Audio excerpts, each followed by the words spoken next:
A cold wind swept through the ruins of Berlin in April 1945. Smoke curled in the sky, and rubble trembled with each distant explosion.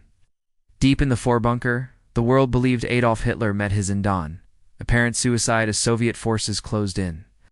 The body was burned, the evidence minimal. And yet whispers remain. What if Hitler didn't die that day? What if he escaped?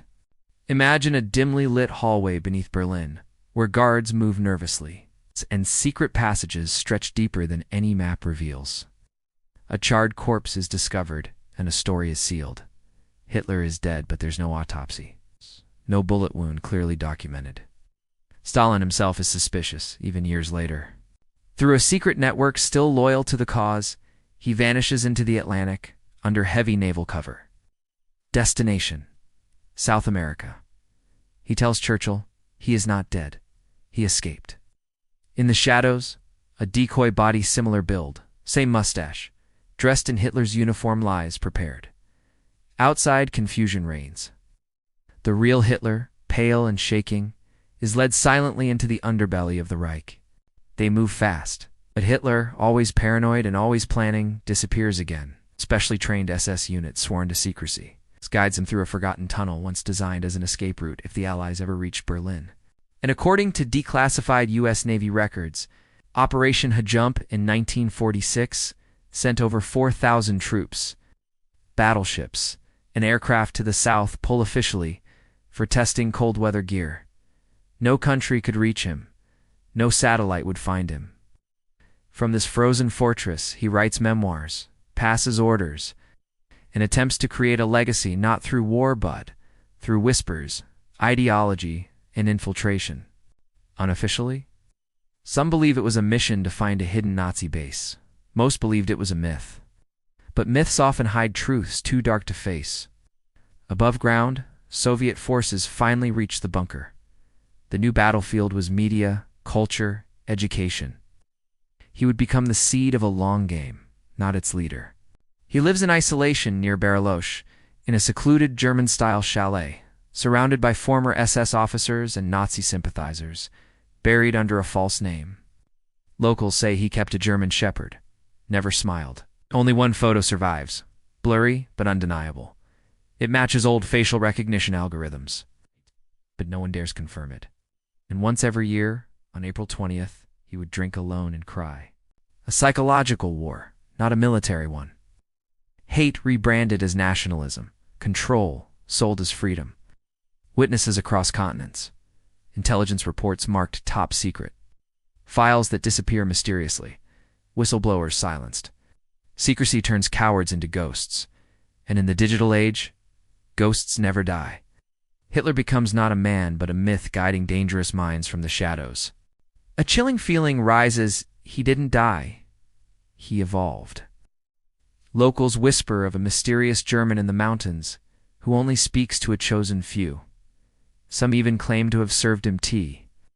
It contains pages of ideology, handwritten thoughts, and strange markings, signed only with a symbol. Because when a man becomes a myth, you can no longer kill him. A historian, obsessed with the truth, pins connections on the wall, his eyes wide as he realizes it all connects. The boy is radicalized. He forms a movement. That seed grows, not a Fourth Reich in flags and armies, but in minds. Here, he watches the world rebuild from his exile. And the last page reads, "History belongs to those who write it, or those who erase it." From Berlin, Hitler is transported by a U-boat. Argentina, a land of forests, lakes, and mountains. And secrets. Hitler arrives under a new name, with a new face thanks to primitive plastic surgery and loyal doctors. Photographs emerge. Tall man with a signature posture and familiar gait.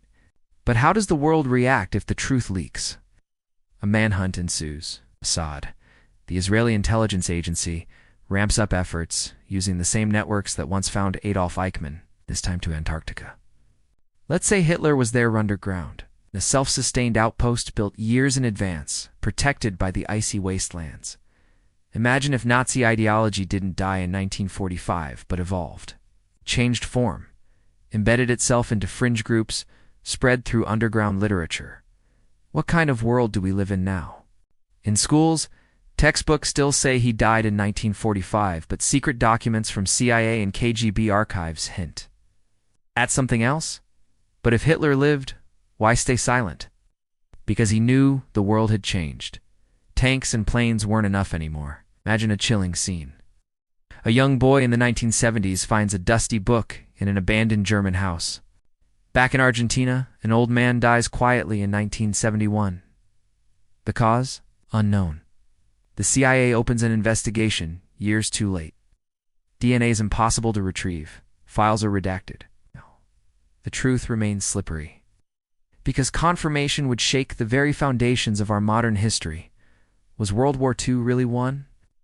Or did evil simply slip away, change masks, and wait?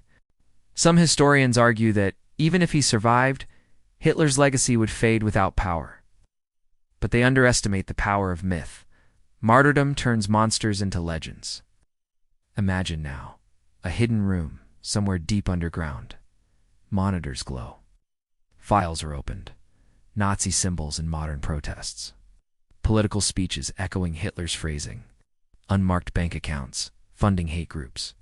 In the final scene, a voiceover echoes. Sometimes the dead are more dangerous than the living. The camera zooms out. Dusty bunker door creaks open. A black book lies on a table. Fade to black.